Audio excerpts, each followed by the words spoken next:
बिस्मिल्लाहिर्रहमानिर्रहीम। Bismillahirrahmanirrahim. Assalamu alaikum and welcome back to the Oriental Public School online teaching platform. Class 6 आज के आपके लिए बायोलॉजी क्लास रिकॉर्ड हो रही है और आज हम चैप्टर नंबर 2 के एक्सरसाइज करने जा रहे हैं। लास्ट वीडियो में हमने फंक्शन ऑफ ईयर पढ़ा था, वो लास्ट टॉपिक था और आज हम एक्सरसाइज पढ़ेंगे। आप अपनी किताबें भी खोल लें और जो नोट्स स्कूल की तरफ से आपको मिले हैं वो भी आप खोल लें। मैं क्वेश्चंस बुक से पढ़ूंगा और आंसर को उसी नोट से जो आपको मिले हुए हैं वहीं से एक्सप्लेन करूंगा आपके लिए। मैं एक्सरसाइज पढ़ाने जा रहा हूं। आप अपने लिए सबसे पहले किताबें खोल लें। बुक को आप खोल लें पेज नंबर 22 पे।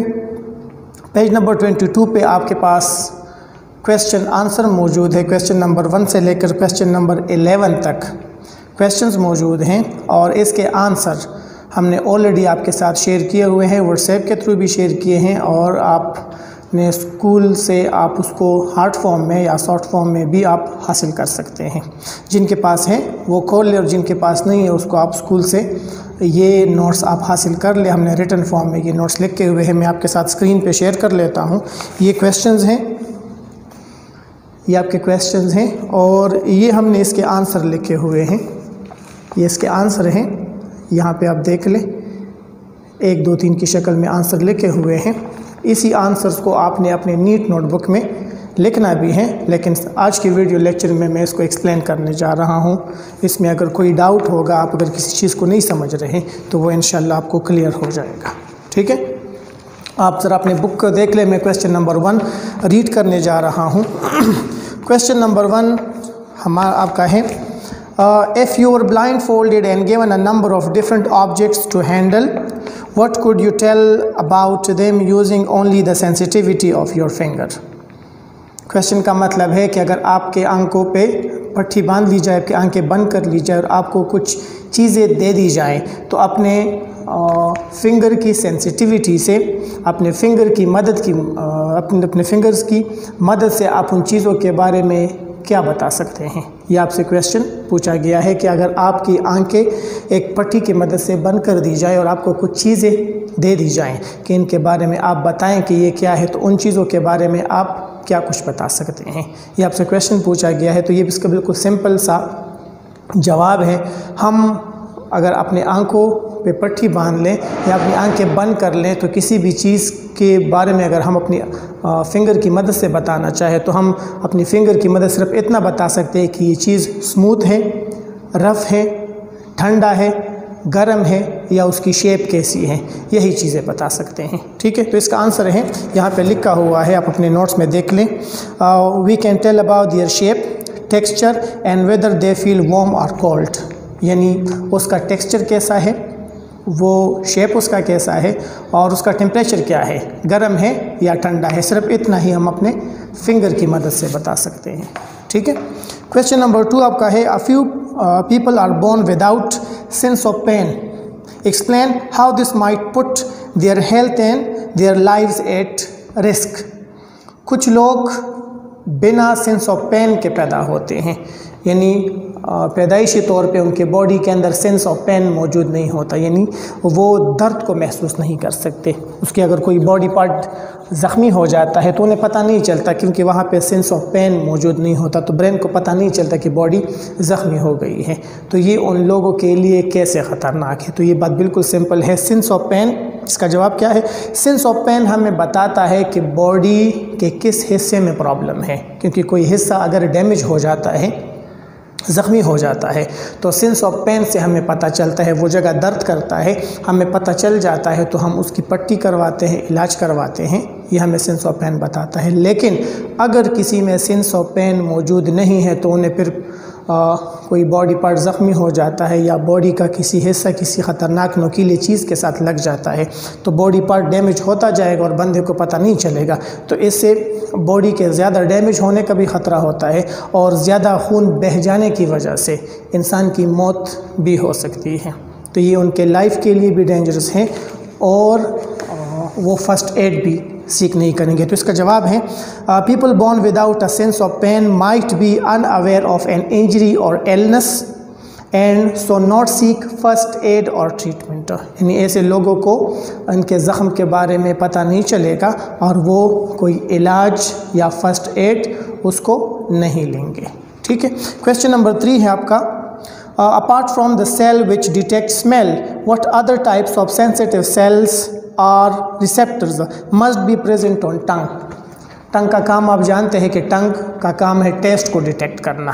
अब आपसे क्वेश्चन ये पूछा गया है कि टेस्ट के अलावा टंग के ऊपर और कौन कौन से रिसेप्टर्स होते हैं, तो ये बिल्कुल आसान सी जवाब है। टंग के बारे में ना सिर्फ आप टेस्ट बता सकते हैं, टंग आपको बताता है कि एक चीज़ गर्म है या ठंडा है, या आपके माउथ के अंदर अगर कोई चीज़ मौजूद है तो टंग की मदद से आप उसको फाइंड आउट कर सकते हैं। तो इसका जवाब ये हो जाता है कि टंग के ऊपर sensitive cells which detect pressure, temperature, pain and the sense of touch must also be present on tongue, यानी टेस्ट बर्ड्स के अलावा टंग के ऊपर प्रेशर के रिसेप्टर्स भी मौजूद हैं, टेम्परेचर के रिसेप्टर्स भी मौजूद हैं, पेन के रिसेप्टर्स भी मौजूद हैं और टच के रिसेप्टर्स भी मौजूद होते हैं। ठीक है। टेस्ट बर्ड्स के अलावा जो टेस्ट को डिटेक्ट करते हैं उसके अलावा पेन के भी रिसेप्टर्स टंग पे मौजूद हैं, प्रेशर के भी है, टेम्परेचर के भी है और टच के भी है। क्वेश्चन नंबर 4 की तरफ देख लें, what is the difference between taste, smell and flavour? Taste, smell and flavour. Taste आप जानते हैं, टेस्ट हमारा टेस्ट बर्ड्स हमें बताता है, ज़बान के ऊपर जो रिसेप्टर्स होते हैं टेस्ट बर्ड वो हमें टेस्ट के बारे में बताते हैं। स्मेल के बारे में हमारे स्मेल रिसेप्टर बताते हैं जो यहाँ नेज़ल कैविटी के अंदर मौजूद होते हैं। फ्लेवर के बारे में कौन बताते हैं? तो फ्लेवर के बारे में टेस्ट बर्ड्स और स्मेल रिसेप्टर्स ये मिल के हमारे लिए फ्लेवर बनाते हैं। ये ऑलरेडी मैं एक्सप्लेन कर चुका हूँ कि नोज़ में स्मेल रिसेप्टर और ज़बान के ऊपर मौजूद टेस्ट रिसेप्टर्स ये मिल के काम करते और इस तरह हमें चीज़ों के फ्लेवर के बारे में बताते हैं। ठीक है जी। तो इसका जवाब क्या हो जाता है? इसका जवाब है, ये है क्वेश्चन नंबर 4 और क्वेश्चन नंबर 4 का आंसर है taste is sense detected by chemo receptors on the taste buds on the tongue. Smell is detected by olfactory organs of smell in the nose, while flavor is a mangled sensation of smell and taste given off by food. Smell के बारे में olfactory lobes बताते हैं, test के बारे में taste buds बताते हैं और फ्लेवर जो है इसको टेस्ट बर्ड्स और नोज़ मिल के प्रोड्यूस करते हैं। ये एक सेंसेशन है जिसको टेस्ट बर्ड्स और स्मेल रिसेप्टर्स मिल के प्रोड्यूस करते हैं। ठीक है। क्वेश्चन नंबर 5 है, when you have a head cold, the lining of your nasal cavity is coated with a layer of mucus. Explain why head cold affects your sense of smell. Your sense of smell. head cold आपको sense of smell क्यों detect जो है वो affect करता है? Question को फिर से सुन लें। When you have a head cold, the lining of your nasal cavity is coated with a layer of mucus. जब हमें हेड कोल्ड हो जाता है तो हमारे नोज़ की नेज़ल कैविटी के ऊपर म्यूकस का एक थिक लेयर आ जाता है। Explain why a head cold effect your sense of smell. तो उससे हमारी नाक बंद हो जाती है और हम चीज़ों को स्मेल नहीं कर सकते। तो ये आसान बात है, यहाँ पे हमारे नेज़ल कैविटी के अंदर हमारे रिसेप्टर ऑल्फैक्टरी रिसेप्टर्स मौजूद हैं, एक सेल्स मौजूद हैं जो स्मेल को डिटेक्ट करते हैं। अब अगर उसके ऊपर म्यूकस का थिक लेयर आ जाता है तो जो केमिकल कंपाउंड एयर के थ्रू नोज़ में दाखिल होते हैं तो वो केमिकल कंपाउंड चूँकि ऊपर म्यूकस लेयर मौजूद हैं तो वो उन सेल्स तक नहीं पहुंच सकते। इस वजह से हमारी सेंस ऑफ स्मेल लॉस हो जाती है, हम किसी चीज़ के स्मेल के बारे में फिर आप नहीं बता सकते। ठीक है। तो इसका आंसर मैंने यहाँ पे लिखा हुआ है, the sense of smell and taste are linked so that a head cold affect your sense of smell and also the way your food taste. ठीक है जी। जब हमें हेड कोल्ड हो जाते हैं तो हमारी स्मेल भी ख़राब हो जाती है और हमें चीज़ों के टेस्ट के बारे में भी पता नहीं चलता। समझ आ गई? ठीक है। क्वेश्चन नंबर 6 को देख लें। The following are description of parts of the eye, can you name each of the parts described. आपको आई के कुछ पार्ट्स के काम बताए गए हैं और काम से आपने उस पार्ट को पहचानना है। तो ये मैं यहाँ बोर्ड पे आई का डायग्राम बना लेता हूँ, यहाँ से आपको पता चल जाएगा। ये थोड़ा सा इस तरह आप डायग्राम बना लें। ये आई का डायग्राम है। ठीक है जी। ये मैंने बना लिया है। यहाँ पे हमारा आइरस आ जाता है, आइरस के पीछे लेंस आ जाता है, लेंस के साथ सस्पेंसरी लिगामेंट्स आ जाते हैं, ये सस्पेंसरी लिगामेंट से यहाँ पे रेटिना आ जाता है। ठीक है जी। अब मुख्तलिफ फंक्शंस और पार्ट्स के दिए गए हैं, उस फंक्शन से आपने पार्ट्स को पहचानना है। नंबर 1 आप देख लें, the colour part of the eye, eye के कलर पार्ट को आइरस कहा जाता है। ये वाला हिस्सा आइरस है, आंखों के अंदर जो कलर पार्ट मौजूद है इसको आइरस कहते हैं। दूसरा है gets bigger in dim light and gets smaller in bright light, जब लाइट तेज़ होती है तो ये छोटा हो जाता है और जब लाइट कम हो जाती है तो ये बड़ा हो जाता है। तो ये फंक्शन है प्यूपिल का। यहाँ पे जो आइरस के दरमियान विंडो मौजूद है इसको प्यूपिल कहा जाता है और प्यूपिल का काम है कंट्रोल अमाउंट ऑफ लाइट। तेज़ लाइट में कॉन्ट्रैक्ट हो जाता है, स्मॉल हो जाता है, डिम लाइट में रिलैक्स हो जाता है और बड़ा हो जाता है। Right. The transparent layer in front of eyeball, eyeball के बिल्कुल सामने वाला हिस्सा जो ट्रांसपेरेंट है, तो ट्रांसपेरेंट पार्ट आईबॉल का है ये वाला हिस्सा, इसको कॉर्निया कहा जाता है और कॉर्निया का काम है it allow light to enter inside the eye. Transparent है, ट्रांसपेरेंट उस ऑब्जेक्ट को कहा जाता है जिससे लाइट गुजर सकती है। तो आंख के सामने वाला हिस्सा जो बल्ज आउट है इसको ट्रांसपेरेंट पार्ट कॉर्निया कहा जाता है। चेंजेस शेप ड्यूरिंग फोकसिंग, जब लाइट को फोकस करता है तो अपने शेप में तब्दीली लाता है। लाइट को फोकस करना लेंस का काम है, तो लेंस जब लाइट को फोकस करता है रेटिना के ऊपर तो अपने शेप में तब्दीली लाता है। Right. A hole in the iris, iris के अंदर एक होल या सुराख है, तो ये आइरस है ये वाला और ये उसके अंदर होल मौजूद है, तो इसको हम प्यूपिल कहते हैं। ऑलरेडी मैंने यहाँ पे लिखा हुआ है। Hold the lens in place, lens को होल्ड करने वाले लिगामेंट्स को क्या कहते हैं, यहाँ पे है ये चीज़ें इस लेंस को होल्ड करती है तो इसको कहा जाता है सस्पेंसरी लिगामेंट्स। सस्पेंसरी लिगामेंट्स, इनका काम होता है टू होल्ड लाइट। और a layer of light sensitive to cells, sensitive cells, a layer of light sensitive cell, आंखों के अंदर लाइट सेंसिटिव सेल्स को क्या कहते हैं, लाइट सेंसिटिव सेल्स को ये वाला हिस्सा है, पूरा ये वाला हिस्सा इस सेल से भरा हुआ होता है, इसको हम कहते हैं रेटिना। तो रेटिना आंखों का लाइट सेंसिटिव सेल होता है और इसी के ऊपर इमेज बनता है और यहीं से इमेज फिर ब्रेन के पास पहुंचता है through optic nerve. A nerve connecting eye to the brain, तो जो नर्व आई को ब्रेन के साथ कनेक्ट करता है यहाँ से निकलते हैं, इसको कहा जाता है ऑप्टिक नर्व। उसको क्या कहते हैं, ऑप्टिक नर्व। अब जो पार्ट्स मैंने लिखे हुए आपने उसके सामने लिखा है, ये आंसर यहाँ पर ऑलरेडी लिखा हुआ है। ए को आइरस, बी को प्यूपल, सी को कॉर्निया एंड सो ऑन, ये आपके पास नोट्स में है। क्वेश्चन नंबर 7 को देख लें। Many people over the age of 50 have to wear spectacles for readings, what sort of lenses will these spectacles have, explain your answers। जब लोगों की एज 50 या 50 से ऊपर की तरफ चली जाती है तो अक्सर ये लोग रीडिंग के लिए ग्लासेस का इस्तेमाल करते हैं, चश्मों का इस्तेमाल करते हैं। अब आपसे क्वेश्चन ये पूछा गया है कि इन चश्मों के अंदर कौन से लेंस इस्तेमाल होते हैं, इन चश्मों के अंदर कौन से लेंस इस्तेमाल होते हैं और वो लेंस को क्यों इस्तेमाल किया जाता है। ठीक है जी। सबसे पहले मैं आंसर को रीड करता हूं, उसके बाद मैं इसको समझाऊंगा। आप ज़रा आंसर को देख लें। क्वेश्चन नंबर 7 का आंसर है in long sighted people light from a near object is brought into focus behind the retina. This defect of vision is corrected by wearing converging convex lenses which focus the image onto retina। ठीक है जी। अब ज़रा देख लें, question आपसे पूछा गया है कि जब किसी आदमी का एज 50 से ऊपर की तरफ चला जाता है तो वो रीडिंग के लिए चश्मों का इस्तेमाल करता है, उन चश्मों में कौन सा लेंस इस्तेमाल होता है और वो लेंस क्यों रखा जाता है। याद रख लें, जो लोग सिर्फ रीडिंग के लिए चश्मे पहनते हैं तो ऐसे लोगों को कहा जाता है लॉन्ग साइटेड, यानी इन लोगों को दूर की नज़र ठीक होती है लेकिन करीब की चीज़ें उनको क्लियर नज़र नहीं आती, करीब की चीज़ें क्लियर नज़र नहीं आती, तो ऐसे लोगों को कहा जाता है लॉन्ग साइटेड।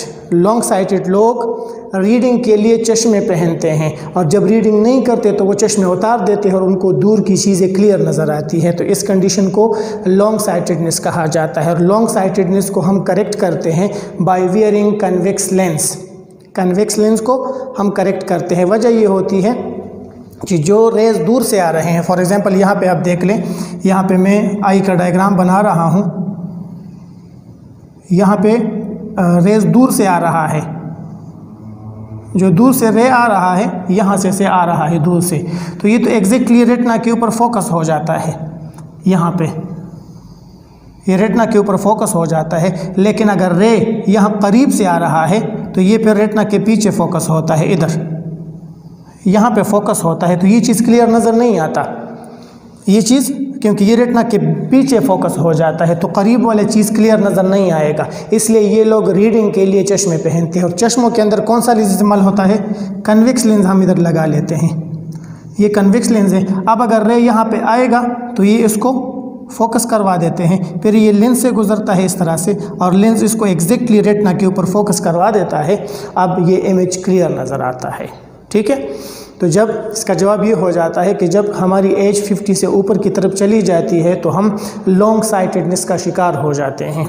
और उसकी वजह ये होती है कि दूर की चीज़ हमें क्लियर नज़र आती है और क़रीब की चीज़ क्लियर नज़र नहीं आती, तो उसको हम ठीक करवाते हैं कन्वेक्स लेंस से। कन्वेक्स लेंस जो रे क्लोज ऑब्जेक्ट से आ रहा है उसको एग्जैक्टली रेटिना के ऊपर फोकस करवाता है और हम वो ऑब्जेक्ट देख लेते हैं। राइट, क्वेश्चन नंबर 8 की तरफ देख लें।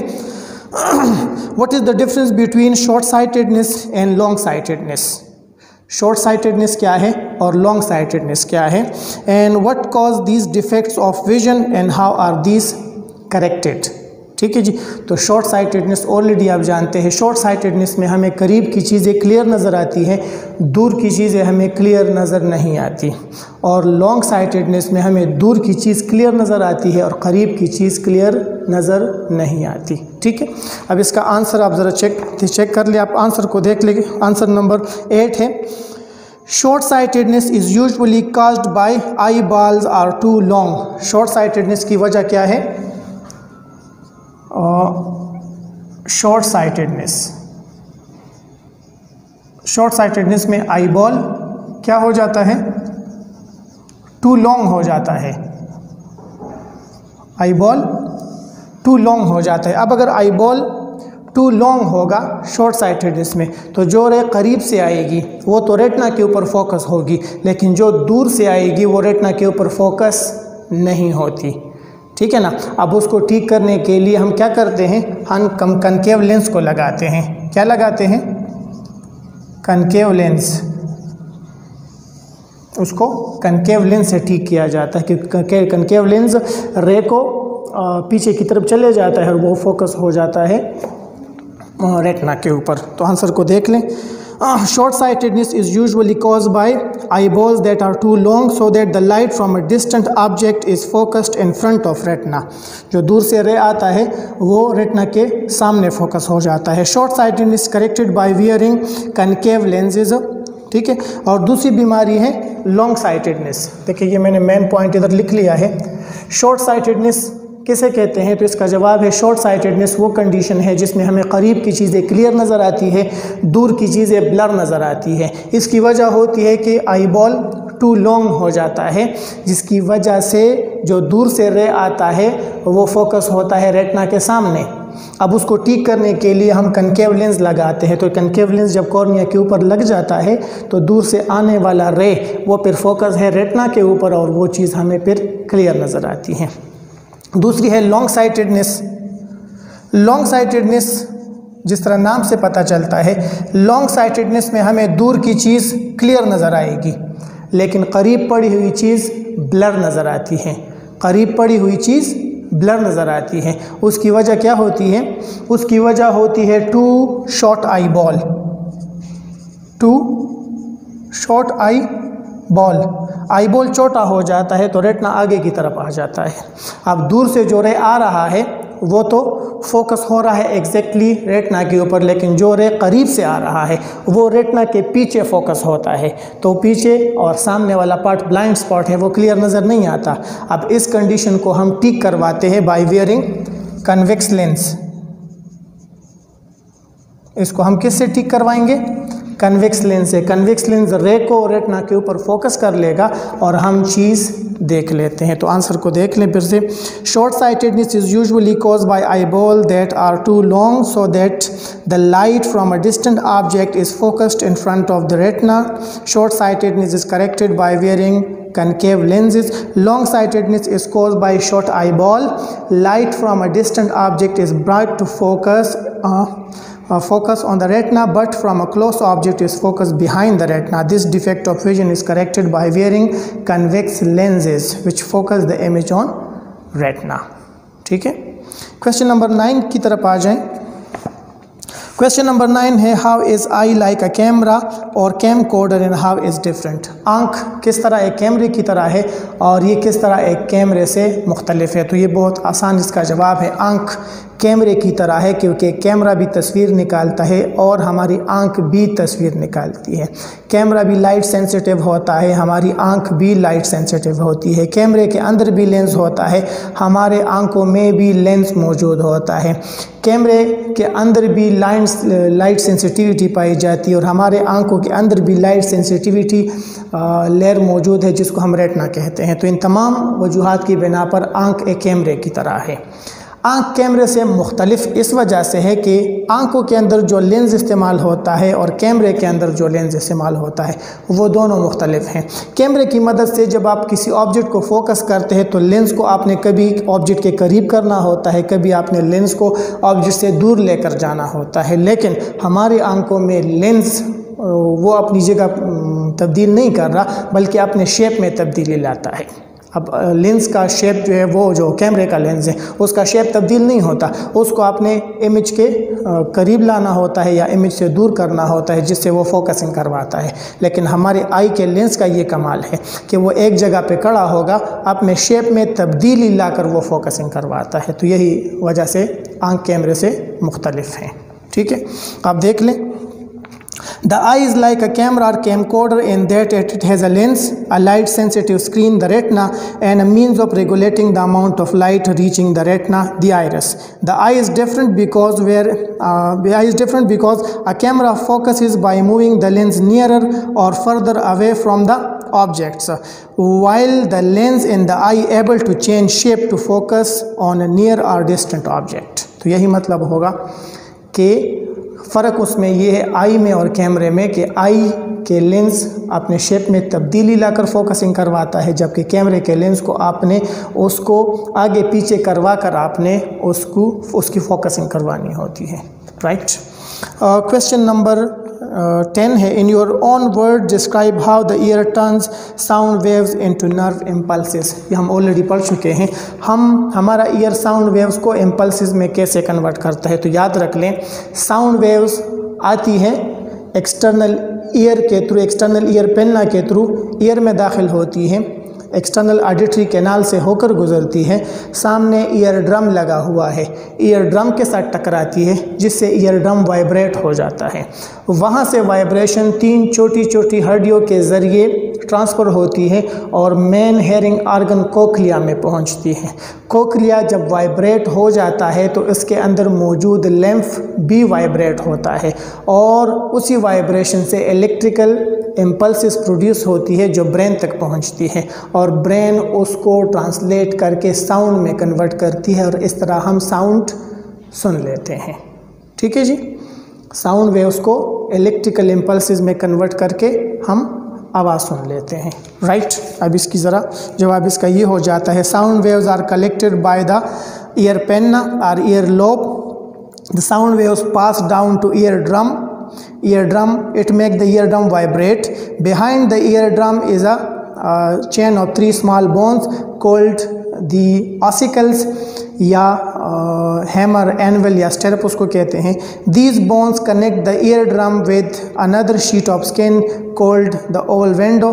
When the eardrum vibrates, the 3 small bones move against each other in such a way that they lever an oval window in and out. This causes vibration to pass along a tube called the cochlea. As vibrations move along the fluid-filled cochlea, they cause a layer of nerve ending to move up and down. This stimulates the nerve endings to send nerve impulse along the auditory nerve to the brain, where they are interpreted as sound. मैं फिर से बता देता हूँ मतलब ये हुआ कि जब कोई चीज़ वाइब्रेट होता है, उस वाइब्रेशन से उससे साउंड वेव्स प्रोड्यूस होती हैं। उन साउंड वेव्स को हमारा ईयर पिन कलेक्ट करता है और उसको डायरेक्ट करता है एक्सटर्नल ऑडिटरी कैनाल में। एक्सटर्नल ऑडिटरी कैनाल में गुजर के सामने वो टकराता है ईयर ड्रम के साथ, जिससे ईयर ड्रम वाइब्रेट हो जाता है। ईयर ड्रम से ये vibrate step by step in 3 हड्डियों में ट्रांसफ़र होती हैं। ये 3 हड्डियाँ अल्टरनेटली वाइब्रेट होते हैं और वहाँ से ये वाइब्रेशन ट्रांसफ़र करवा देते हैं कोक्लिया के अंदर। कोक्लिया के अंदर फ्लूइड होता है और उस फ्लूइड के अंदर कोक्लिया के वॉल से बारीक बारीक सिलिया आते हैं। तो जब कोक्लिया वाइब्रेट होता है तो वो फ्लूइड भी वाइब्रेट होता है, जिससे वो सिलिया वाइब्रेशन प्रोड्यूस करते हैं या हिलते हैं। वो सिलिया जब हिलते हैं तो उससे ये वाइब्रेशन सिलिया की मदद से इलेक्ट्रिकल इम्पल्स में कन्वर्ट होता है। ये इलेक्ट्रिकल इम्पल्स ऑडिटरी नर्व के ज़रिए ब्रेन में पहुंचता है और ब्रेन इसको ट्रांसलेट करता है साउंड में, जिसकी मदद से हम आवाज़ सुन लेते हैं। यही इसका मतलब है। ठीक है। क्वेश्चन नंबर 11 है, Why would it be dangerous for someone with faulty semicircular canal to ride a bicycle? अब एक बंदा है, उसके सेमी सर्कुलर कैनाल ईयर के अंदर वो फॉल्टी है, ख़राब है, तो ऐसे लोगों के लिए साइकिल चलाना क्यों ख़तरनाक है? तो इसका जवाब बहुत आसान है। सेमी सर्कुलर कैनाल का काम है बॉडी का बैलेंस मेंटेन करना, और जब आप साइकिल चलाते हैं तो आपने अपने बॉडी का बैलेंस मेंटेन करना होता है, जिससे आप सही तरीके से साइकिल चला सकते हैं। अगर आपके सेमी सर्कुलर कैनाल सही तरीके से काम नहीं करते तो आपको अपनी बॉडी के बैलेंस का पता नहीं चलेगा, जिससे आप गिर सकते हैं। साइकिल चलाना फिर आपके लिए ख़तरनाक है। ठीक है, तो जवाब इसका ये हो जाता है, it would be dangerous for someone with faulty semi circular canal to ride a bicycle because it is in the semi circular canal that the sense of balance is located. ठीक है, this is the end of the exercise and end of the chapter as well. आपने इन question answer को अपने NEET notebook में लिखना है और उसके पिक्चर हमारे साथ व्हाट्सएप ग्रुप के थ्रू शेयर करने हैं। ठीक है जी, और साथ साथ में आपने इसको याद भी करना है। Okay, this is the end of this lecture and exercise. अस्सलाम वालेकुम। अल्लाहुम्मा अंफ़अना बिमा अल्लमतना वअल्लिमना मा यंफ़अुना वज़िदना इल्मा।